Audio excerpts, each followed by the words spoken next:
Okay, hello everyone.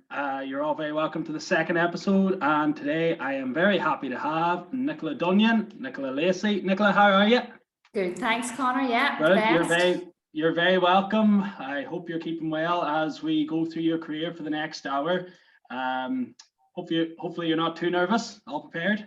No, all good. Yeah. All good. Yeah. Well, just before I came on, I was reading through your CV of I suppose GAA trophy success, whatever you want to say, and it's quite an astonishing list. 20 years for four Masters, 11 years with Donegal, one All-Star in 2002, a Young Player of the Year for Donegal. I don't know where to begin. It's unbelievable, really, to tell you the truth. But I suppose where we'll begin is starting from your underage career. You've come from quite a strong GAA background, both on your father and your mother's side. Your father obviously playing for Laois, your mother her family massively involved in GAA in Donegal, particularly in the club. So it was always probably GAA for you the whole way, you and your family massively involved in Gaelic football. Yeah, well, you might think that, Connor, but in genuinely the truth, we were very much as kids left to our own devices. And I'm saying that laughing because I say if Dad watches this, he'll know what I'm talking about. I suppose we grew up on the golf course, my family, so there was a few different families in that area. So we used to just muck about in the afternoons, evenings after school. So soccer would have been a lot of what we were playing, basketball. So it wasn't necessarily that GAA was on the cards, but I think we just kind of, all of us naturally went that way without it being dictated to us. And Dad often quotes, for a few years, I started off my career wearing his football boots. So I used to stuff them with paper, and probably something like size 8, and I might have been size 1 at the time, and literally going around with very big feet trying to kick this football. Do you remember watching him play? Do you remember? Yeah, well, Dad would tell you back in those days, it was kind of, girls didn't really play football. Yeah. So I used to plead with Dad, and I mean plead to take him to let me go to games. He'd say if there was a Fleas playing across the road, I would go to watch them.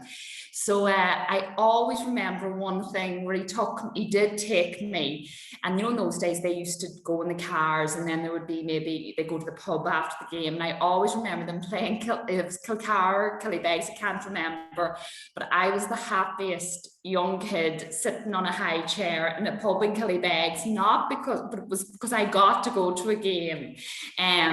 So yeah, I do have memories like that. And when you eventually started playing for the club, like I suppose what kind of player would you describe yourself as? I'm talking about in underage terms. Were you a good listener, good trainer? Kind of like that. Yeah, I was a good trainer. So the one thing, I was very lean at those days, not 4 kids later, but I loved to train. I would have been considered fit in those days. Running was never an issue for me. And genuinely, Connor, and I suppose I want to get this in early because I think it's a really important point to make, that within Four Masters ladies, I think most people have to credit you to Venny for those really, really early days, because without him, I don't think I'd have ever really been playing GAA. I was playing for Scully Ruogs Nula, the national school, and he came out and asked Dad one day, could she come along to the Four Masters, because I really wasn't playing for the Four Masters up until that. And I suppose because somebody asked, I was like, okay. And then I suppose for me, the rest was history.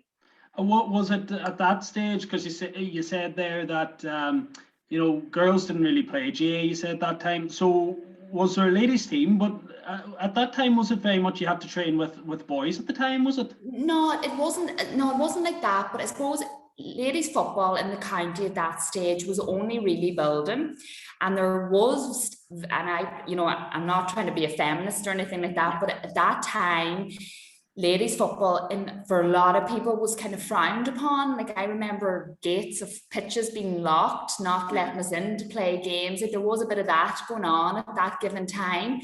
And when I was, say, that age of 12, there was very few, like there was no minor championship at that time. There was when I got to be minor, but there wasn't at that point when I was a 12, 13-year-old. So it was growing at an underage structure perspective and at a senior. So not every club in the county had a team at that point. But the real big contenders at that time was St. Eunan's and Arua. So, you know, anybody that would know anything about ladies football back in those days, Eunan's would have been really, really strong. And they actually won an All-Ireland club title in that era.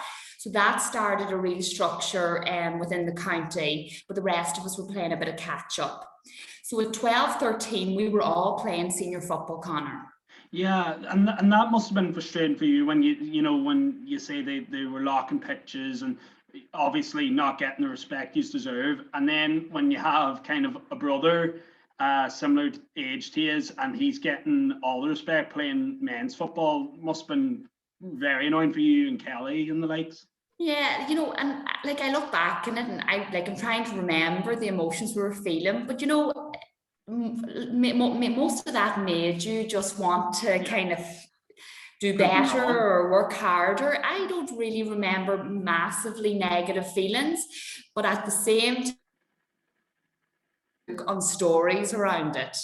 Yeah, and then of course building from that on the underage structure, county under 16, county minor, captain of both, I believe, and then an underage player of the year. So like it was always kind of written for you that you were going to push on then to the senior level, and eventually you did then in 2000. Yeah, so I suppose at that point I was doing my leaving cert, so I kind of said, you know, I look back laughing because even at a 14, 15-year-old, there was an odd time you might help Hugh Devaney out and play senior county football for him.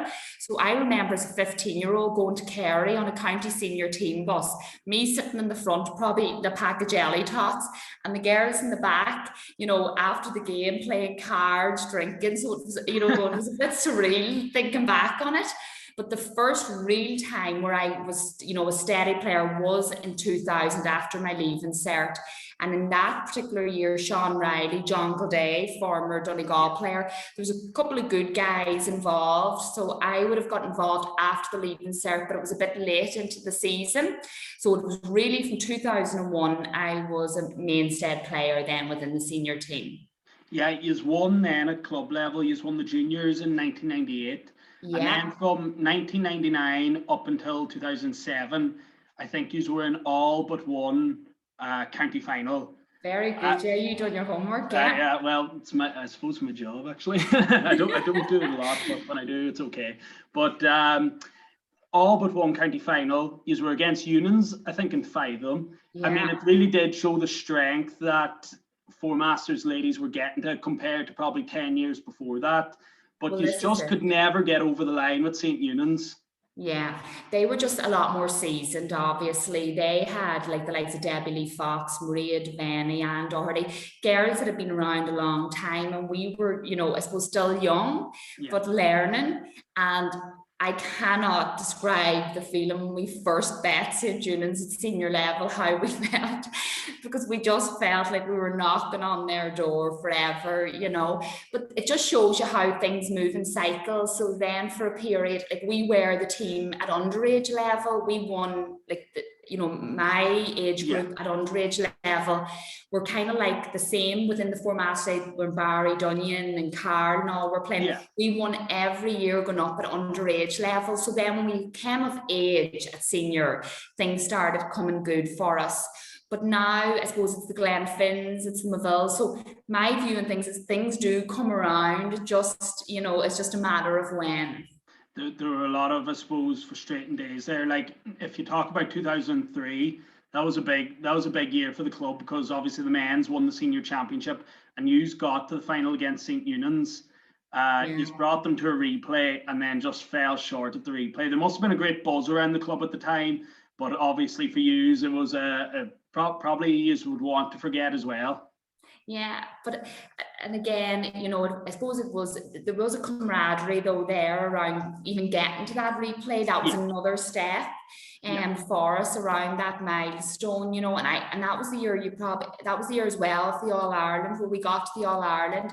And I suppose again, kind of typical of the ladies scene, there probably should have been better organisation. So we were playing in an All-Ireland on a Sunday, but then forced to play a replay on a Wednesday, you know, things like that perhaps might not have go on in a men's situation. Yeah, I want to talk about that because 2002 was the first year you got to the All-Ireland final in junior against Galway, fell short to Galway, and then you came back stronger in 2003. You won the All-Ireland against Kildare. So it really was on the up. And of course, at that time, you also had the likes of Donna coming in, you had Kelly on the team. So like, what do you remember from that time, training, playing for Donegal as well? And also in 2002, winning the All-Star, of course. Yeah. I suppose 2002 was the building block. So Dermot Rocky Gallagher, who I suppose rest in peace from Ballantrae, he was great to me because he used to pick me up. I remember this cloud of smoke coming out of a red car coming to pick me up at the bottom of the golf course every day. But he was great because I suppose he got a good cohort of group together in 2002. Now I was the only four Masters player at that point. But again, it was building blocks. We learned a lot. That Galway team who bet us went on to win the senior All-Ireland 2 years later. So they were a very good side. But I suppose we were maybe a wee bit naive going into that All-Ireland final. And we also lost Diane Toner to a car accident. So she wasn't able to play that day, which was a big blow to us. But then in 2013, perhaps for me and me personally, it was a wee bit more special having Kelly and Donna because it just added that little bit more dynamic for me. You know, I suppose anybody that plays perhaps county would tell you there's as much banter going over the traveling back from wherever training is. So it was lovely having the girls, you know, involved. And I suppose because we learned from the year previous, we weren't as naive going into the All-Ireland and probably that bit more prepared for it. And what do you remember about the final in particular? Like when you see kind of ladies football now, there's a great emphasis on media coverage, spectators at the game.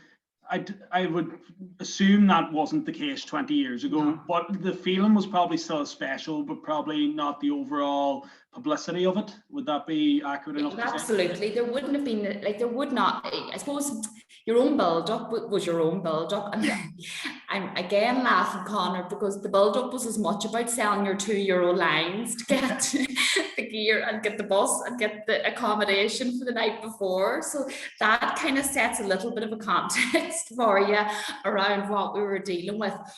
But I can honestly say wholeheartedly that we were training as hard, if not maybe harder in some instances than our counterparts, you know, from a male perspective. Like we did train hard and it was 3 or 4 evenings a week. And, you know, my mum laughs now. I remember in lockdown last year, there was a bit of, you know, when say the county team or men weren't being fed after training, it was kind of like, oh, as God love them. And mum's kind of reaction was, well, now they know how the women have been feeling the last 20 years. There was none of that kind of, you know, when you talk about now, there was none of that going on.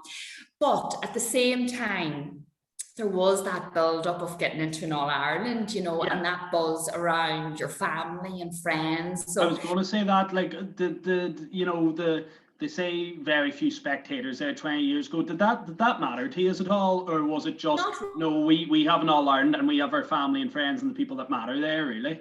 That's it. And Conor, you know, in our world, there still was a lot of spectators. Like there might have been 10, 15,000. Yeah. And in our world, that was absolutely amazing. I know now, in fairness, I don't know the exact facts, but I know in the last few years, the All-Ireland Ladies Final has been the most attended women's spectacle in the world. I know they've reached that kind of heights, which is amazing.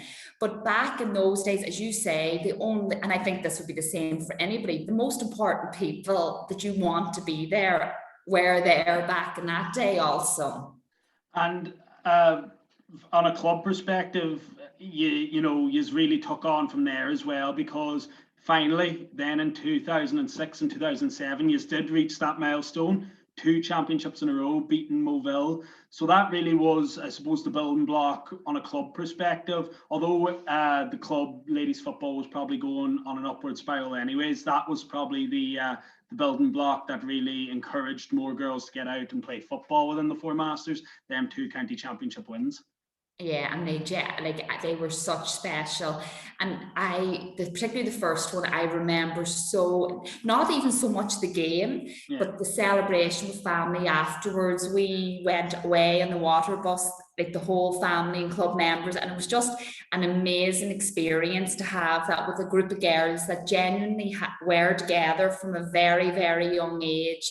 So it was amazing to finally make that jump. And again, a lot of that credit came back to Hugh Devaney and Micheál Naughton, who were the managers at that time.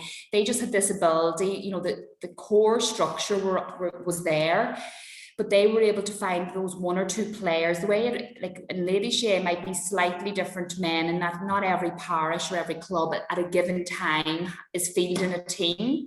So in those years, St. Noel's weren't fielding a ladies team. So we would have inherited, thankfully, in that time, Eilish Ward, who made a big difference to us from a forward perspective.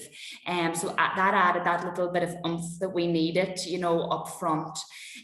But again, that's all credit to perhaps Hugh and Micheál to have the foresight around where we had the gaps. And tell us about the celebrations after. Any scandals from them celebrations? Any big stories, talking points, anything? No real stories, but I suppose from me, and that's one of the things when I look back, like, when you look back on things, it's not necessarily specific games I remember, but it's the kind of stalwarts that I remember. So the Mary Crawfords, the Kennedys, the Callahans, just the different families, and, the Gorrells, just the people that always were kind of there and came together when success came our way. It was just, that's genuinely the memory I have of that particular night. It was just a great way to celebrate. And of course, your mother on the line as well. Were you able to listen to her all the time on the sideline, is what I mean? Yeah, I know. In fairness to Mum, she just does, she was always good. She learned very quickly that sometimes, if you dropped the floor, it wasn't necessarily that you needed her, it was that you were trying to slow. At the start, she couldn't get this, but she got it then, very quickly. So but in fairness to her, on the sideline, no? Did you always take her advice on what she said? Mum, well, she didn't really like that. Mum and Dad were very good at just letting us do our own thing, So, but she didn't have no bother telling you to get stuck in if you had to too. And then, very interestingly, another person comes along on the sideline, Barry. We'll listen to what he was able to say. Yeah, I know I'm probably extremely biased now that I'm his wife, but I have to genuinely say, and even when I was trying to remember in my head all my managers and coaches, there is quite a lengthy list there. Yeah. But Barry, all bias aside, was probably the best coach I've ever played under. Just he, was very motivational, but he had a real structure for us as a team. So he's not behind the camera, is he? He's not behind the camera. No, he's not. No, he's not there. No, you better cut this before it's aired. No, but Barry was injured that particular year, so him and Dylan was one of our managers, and Dylan and Jack Bogorty, and Barry got involved from the coaching side. And I suppose, the big talking point of the big year, maybe not for you, but the big talking point around the club was 2014. That was the years were in intermediate championship. Fantastic year, an awful lot of young players coming through. That ended up being your final year, so it did. Yeah. It was a year, I suppose, filled with controversy because you got to the Ulster final and you met Monaghan Harps in the final, and it turned out during the final whistle there were 3 different scores of one match. The referee, I think, saying News won, the scoreboard saying Monaghan won, and then the Ulster Council calling it a draw. What do you remember from the first game, the emotions, the frustration of it?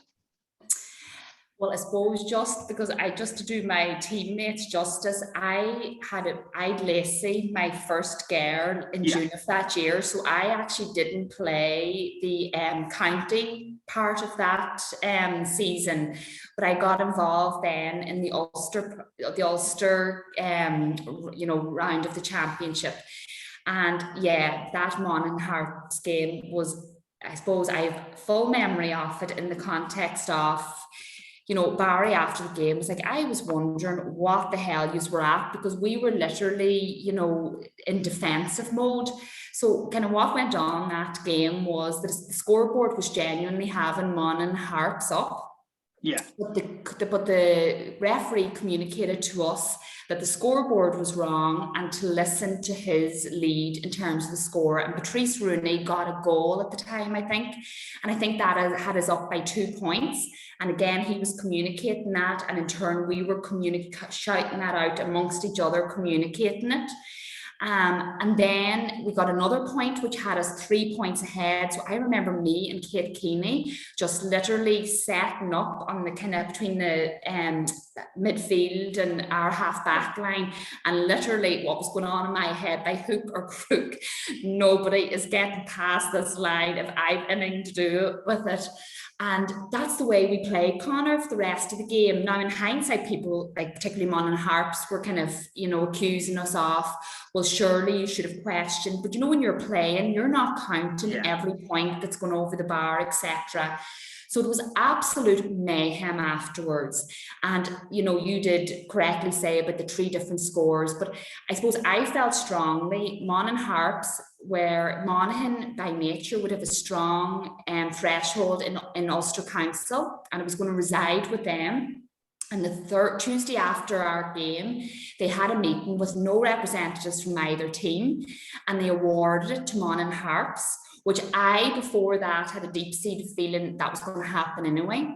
And personally, and Mum was chairperson at the time, I kind of said to Mum, we need to be outspoken around this and kind of let people know our side of the story, which we did do. What did that entail in terms of getting your message out? What did it entail of doing? We literally, that Sunday night, I contacted Joe.ie, Highland Radio, Ocean FM. By 11 a.m. on the Monday morning, if you Googled ladies football, we were everywhere, Conor. The story was everywhere. I did lecture in marketing, and I still use it as a perfect example of SEO. It just shows you the power of social media and online marketing. But then we disputed that, and it went to Crow Park. So a gang of us got into the car, myself, Mum, Dylan, I think Deirdre Dillon from memory, and we took ourselves off to Crow Park, and we had to represent ourselves on that day. And it was quite a large forum there, and it was quite, it was one of those things where I kind of felt a wee bit disconcerted by it, But thankfully, they said, all we wanted, Conor, we didn't actually want the game turned in our favour. All we wanted, the outcome we wanted, was a replay. We felt it was the fairest result. And like, do you believe you won that first game, but you were happy enough to go for a replay? In all honesty, Conor, in the midst of the game, we took the referee's word at face value, and we believed what he was telling us. After the game, and when we go through the chain of events and seen the video footage from Jerome Hughes, categorically, it was correct. I think Monaghan Harps actually ended up winning by a point. Oh, really? Yeah, but our issue was that we played the game by being dictated by what we were being told. So honestly, Conor, if we thought 10 minutes left of the game that we were 1 point down, me and Kate Keeney wouldn't have been sitting, 30 metres away from our goalkeeper. Not that I would have been now winning a scoring point or anything, but Kate might have had a chance of it. And what do you, when you had to go to Crow Park to plead that case, what do you remember of it? Was it kind of a roaring match? Was it very simply done? What did it kind of entail? It was done, very passively in that way, but it was very much them telling their side of the story, us telling our side of the story, and we were slightly on the back foot because when it transpired, lose by a point. but it was the piece of it was trying to prove our point, whereby our game plan was dictated by what we were being told by the referee. And you've got the replay. Yeah. I remember it was, I was actually, I believe it was up in Tyrone, was it? That's right, up in there, up near training fields, under floodlights. So it's a really nice setup up there. Yeah, I remember the massive crowd there that day. So it was, do you remember kind of the build up to that? It came along quite quickly. Did you have time to prepare for that game and learn from the first final, or how did it come? Was there a lot of training? What did it entail? Yeah, I suppose, and look at it, no different from Mon and Harps. We were so absorbed in the whole emotion of trying to get the replay. You're right, it did come on us very quickly. And Mon and Harps were physically a very strong team. So I wasn't, because of not being missing so much of the season, I wasn't, a 60-minute player. I didn't even have the fitness level to be that. So I was only coming on, for maybe 20 minutes or 30 minutes of a game. But I do remember when I did come on that night, I remember the girl that kind of came to mark me, her physical strength, and that they were physically very strong team. So they were, and looking back at it, probably the deserving winners, but I'm glad we got our chance to, on that night to find out who were the worthy winners. Yeah, it's very unfortunate because, I mean, you just were so close to that Ulster success. I mean, we talked about, the early noughties getting so close to that senior championship. Did that hurt even more, or did it hurt as much as the senior medals and the All-Ireland defeat, etc.? Was it the way it happened? Like, would it still kind of annoy you or bug you anyway? No, not really. Because we got the replay, I felt we got our justice, and I think our feeling that night was the better team did win that night, on that night. Yeah, and that ended up obviously being your final year. Was that always going to be the idea that was going to be your last kind of season and you were going to give up after that? Or was there ever any chance of coming back? Connor, I would still play football if I didn't have 4 girls. That is, I suppose the reality is now I have 4 girls under 6. So literally I them pretty quickly after each other. So honestly, I would have continued playing, but it was just obviously that they came along and just wasn't feasible. And what now? Maybe is it in terms of, because of your success and your background and the accolades you have, like when you came to that stage of your career, was it very much, as you said, you couldn't play a full match in the final? Was it very much for you to be more there to encourage and kind of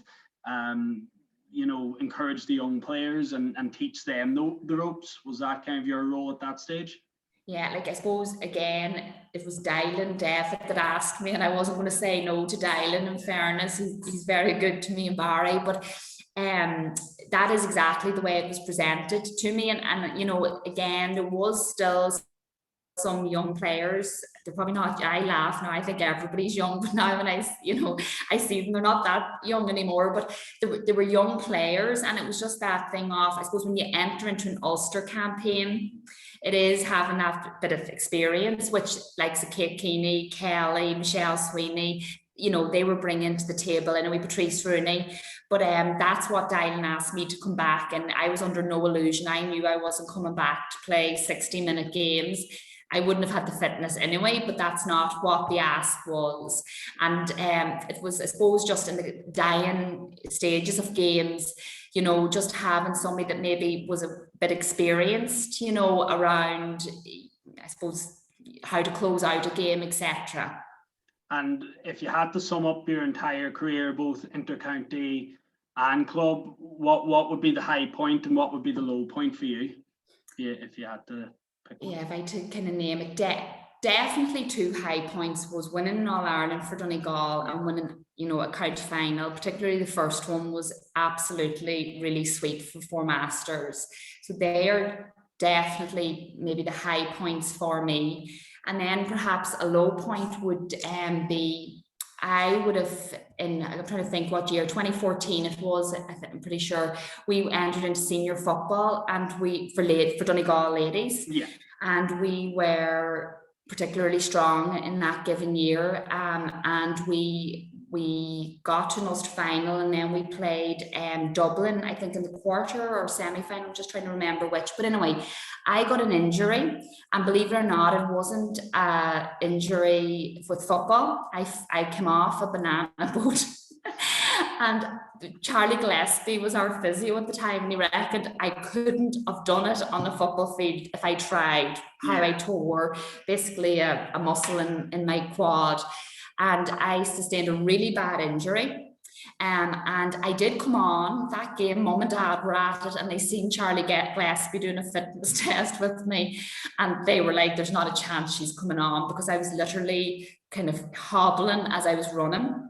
But anyway, on I came, but 10 minutes later, off I came. I just wasn't fit to play. But that was probably, I would have loved to play, a more pivotal part of that campaign, because we were bet by 1 point that game, and Dublin went on to win the All-Ireland.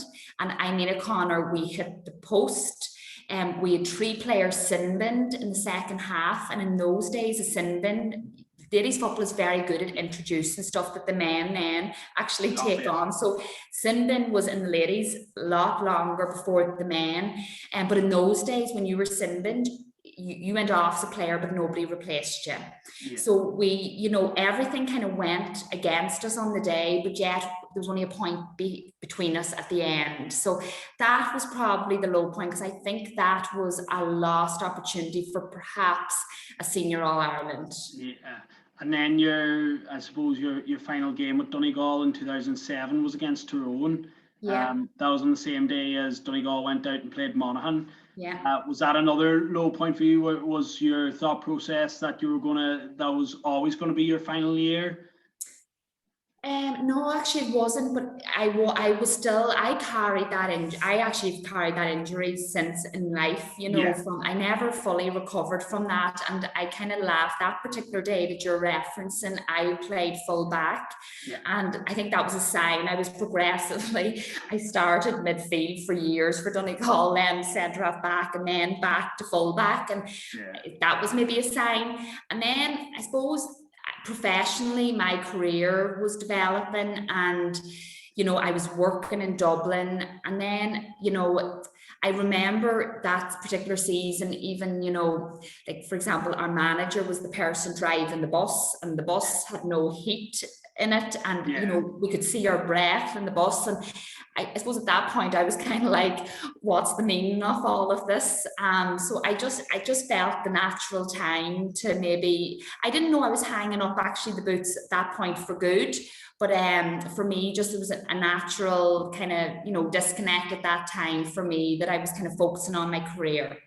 But on I suppose on kind of that final year where you said the bus, the manager driving the bus, etc. I mean, then when you kind of looked at what Barry was doing with Donegal, and they weren't really totally professional at the time either, but was that really irritating you? I mean, you see what's going on today, and they're really pushing it on for equality. That must have been ultimately frustrating for you, or what did you think about all that? I know, and Conor, that's kind of, isn't it? I know, and I think about it more now than I did at the time, because I suppose I work in Letterkenny Institute of Technology, and one of the big things in terms of our strategy is around gender equality. So when that comes up as a topic, I actually think back to 10, 15 years ago and feeling not disgruntled, but I do think, dear God, when I think of the examples, but, and it's probably one of these things that you need to be there. But one example, and Barry Dunyan, or maybe Carol would even remember this, but Barry I know definitely does. Both of us were playing Dublin in the same day. So the Lake County ladies were playing Dublin it wasn't Parnell Park, I can't remember which park, somewhere in the city. And the men were playing in Croke Park. And we literally went up in a minibus. We had a panel of 30, but we were absolutely crammed into a minibus. So much so that we all had to put all the bags in our laps. And Barry Dunyan will remembers this, and he laughs about it, whereby we were stuck in traffic after our match in the minibus, and all you could see was Donegal bags, you know, out of the windows. And the next thing, the guard escort comes flying, moving us all to the side, and this big flashy bus comes past with all the boys in it. And Barry Dunyan says to this day, he just had a laugh out loud moment looking at the shape of us like sardines at the side of the road. And, you know, at those times, we laughed about it, Conor.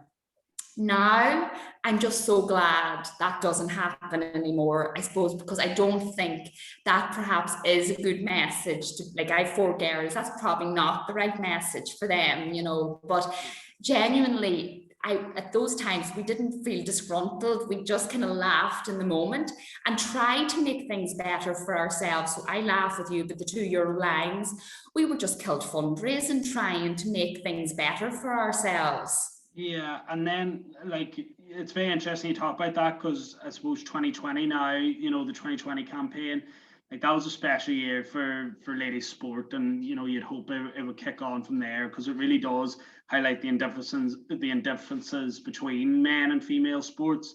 What would kind of be your take on that? Like, do you feel enough is being done, or how do they push it on to the next level? Like, or could there be anything done differently, really?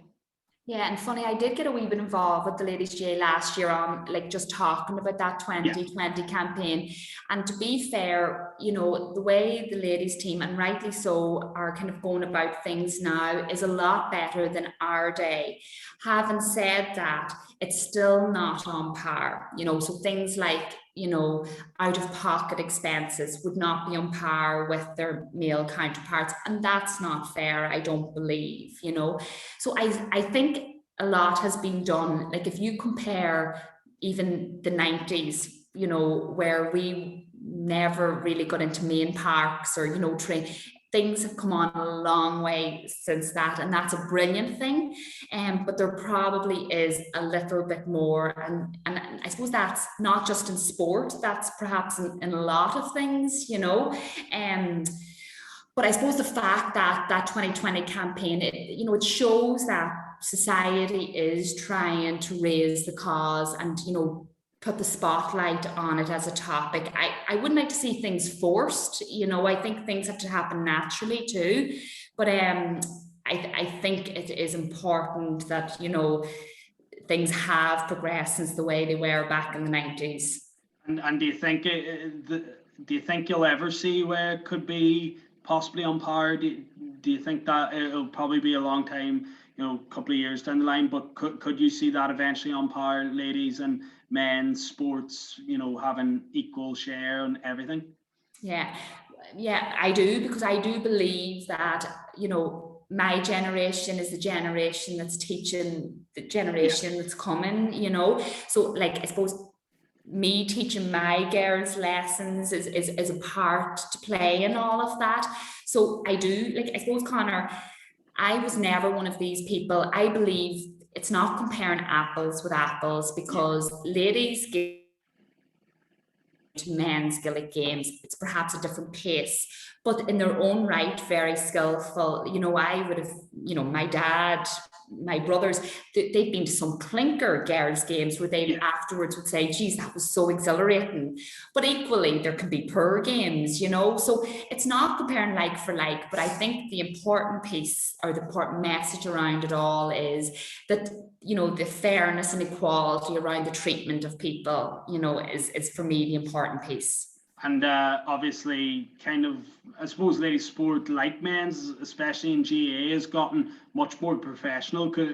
Would you like to be playing today? Do you think you'd be able to handle yourself in ladies GAA today? I think I would. You know, I was pretty happy. You know, it was probably like, you know, we were serious in a different way. We were probably doing maybe perhaps more laps of the field rather than weights in the gym. But I know if I was still playing now, or I was back in my 20s playing now, I'd give it the same commitment, and the girls definitely are. I know that they've got strength and conditioning programs, they're following nutrition plans, etc. So that kind of professionalism, it has come into it.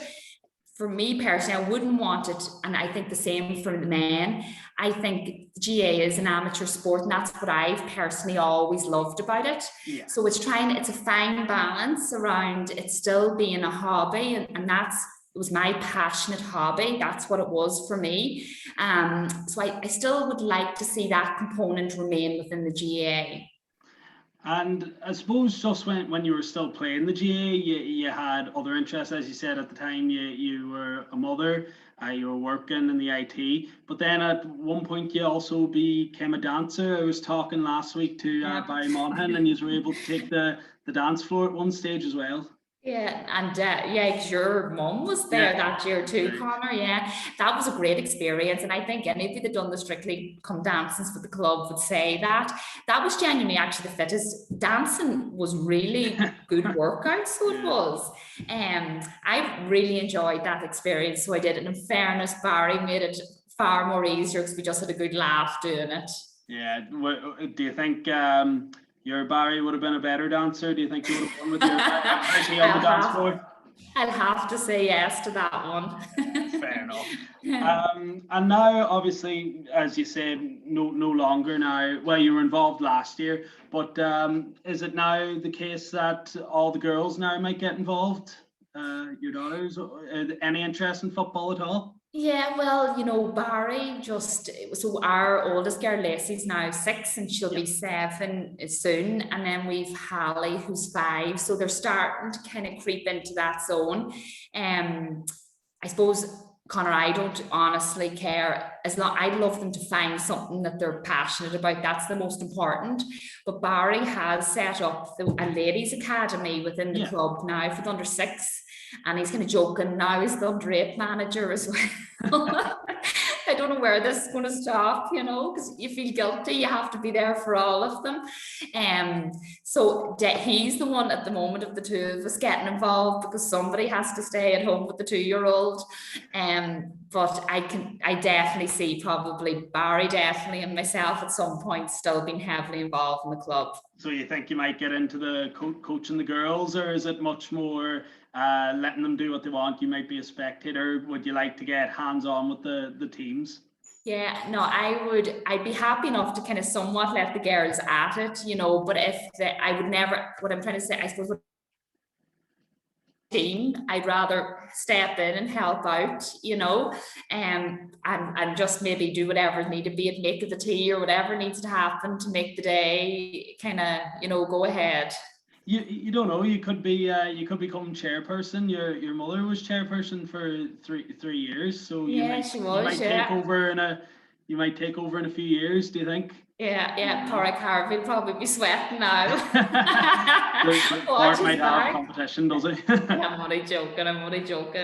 Well, I don't know. Maybe down the line, not necessarily chairperson, but I suppose I always was one of these people, Connor, especially when I, wasn't married, didn't have kids. I did get involved in the club, so it is something. I suppose what I love about Gaelic football is, even I just think when I went to college in Galway, it was always something, and then I went to UCD to do a Masters. It was always a starting point for you to get involved in a place, and that's one good thing. It gives you an attachment, very early on. So that's one of the great things about being involved in Gaelic football. And finally, you watch the 4 Masters ladies now, and even the county seniors. Maxie, your old manager, was involved there for a number of years when you were involved at junior level. How do you see the club and senior lady and inter-county ladies going now? Do you still follow them? Connor, I probably don't follow things as much as I should do at the moment, but I would love to believe, I do know there, Paddy Muldoon and Mary are great at trying to keep things, and the girls seem to have a real passion here in the club. It's great to see the likes of Rachel Crawford, Amy Jordan still involved with them. So I'd love to think that, things will peak again. I really, really hope that, for the club. And then with the county, in fairness to them, they have been knocking on the door. They're not far away. They genuinely aren't. I suppose the only thing would be that the crop of players, like the likes of Yvonne McMonigal, Ethan McDonald, they were in the county team when I was on it. You know, they were young, they were 17, 16, you know, so they're not getting any younger. So I'd be interested, and I don't actually have the answer to this, you know, is there a crop of players coming through to feed into the senior team? Yeah, well, hopefully it'll improve down the line. Nicola, I would like to thank you for being on the second episode. I hope you enjoyed it somewhat. Thanks, Connor. That's great. If you're ever interested, you know, in with all your accolades and your history as well, and all your awards and time spent in sport, if you're ever interested in writing a book, you know who to call. No problem. I'll give you a shout. Yeah, absolutely. Thanks very much. Thanks, Connor. See you later.